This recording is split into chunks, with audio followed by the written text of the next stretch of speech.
So we're going to be doing the player ratings from the 2-2 draw with Southampton.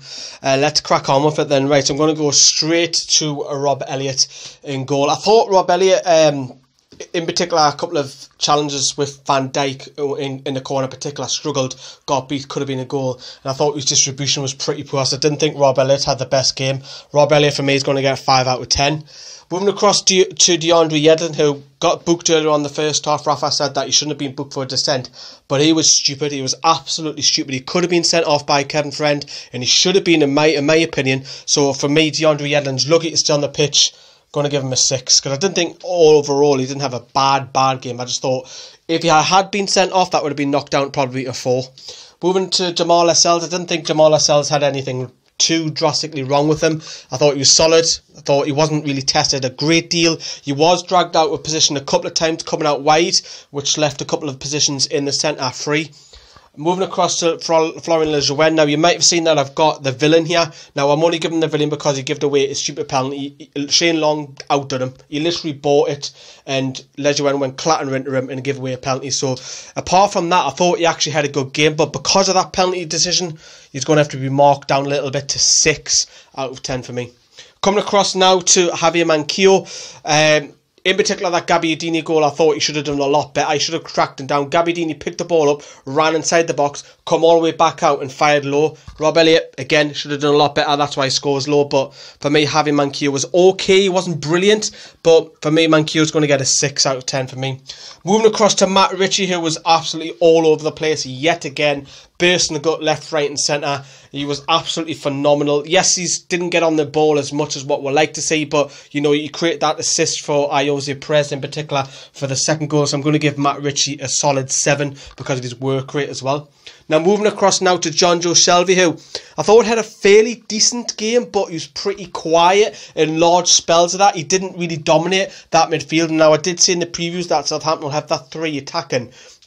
I thought they probably had the better of him. So for me, John Joe Shelby marks down to a 6 for this one. Moving across to Isaac Hayden, who was booked and also scored. Very surprised to see him coming ahead of Mikel Merino. I was like, whoa, that's a surprise. Along with Florian Lejeune coming as well. Kieran Clark will feel probably a little bit harshly dropped to the bench. But I thought Isaac Hayden was probably one of our better players. I think because of the goal and I have to give him an 8 because of the goal and his work rate as well. He had something to prove to come in the lineup, and he proved it right. So for me, Isaac Hayden gets an 8. Chris Natsu, who was substituted later on in the game for Jacob Murphy, I thought at spells he looked promising on the counter with the pace, but I just thought his quality lacked in large spells. So for me, Christian Atsu is going to get a 6 from me.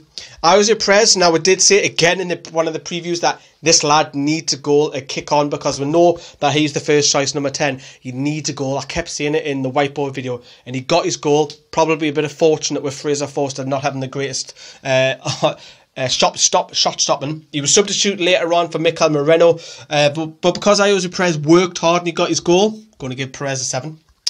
Joselu, who was substituted later on for Dwight Gale, didn't really see much of him except from that chance where he flicked it over and hit the top of the crossbar. But off the top of my head, just thinking back now, because the game's been about 4 or 5 hours, it was alright, but nothing too spectacular for me.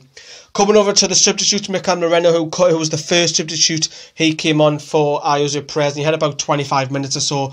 Didn't really see much of him, to be fair, so I'm going to have to give Mikel Merino a 6. Moving across to Dwight Gale. We didn't really see him, to be fair. Now, these are going to be harsh criticisms, but it's just down to the fact we didn't see enough of Dwight Gale either.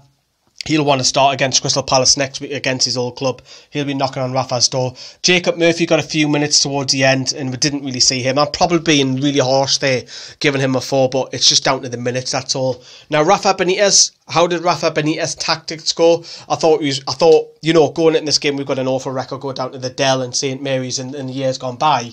But Rafa, I thought he set up his tactics correctly, and we would have won the game if it wasn't because of this stupid penalty. I really thought we would have won that. So for me, Rafa Benitez's tactics, I've got to give him an 8 out of 10 for me. Looking at the referee, which was Kevin Friend. Hello, Kevin. He got most of the things spot on. I thought he had a decent game.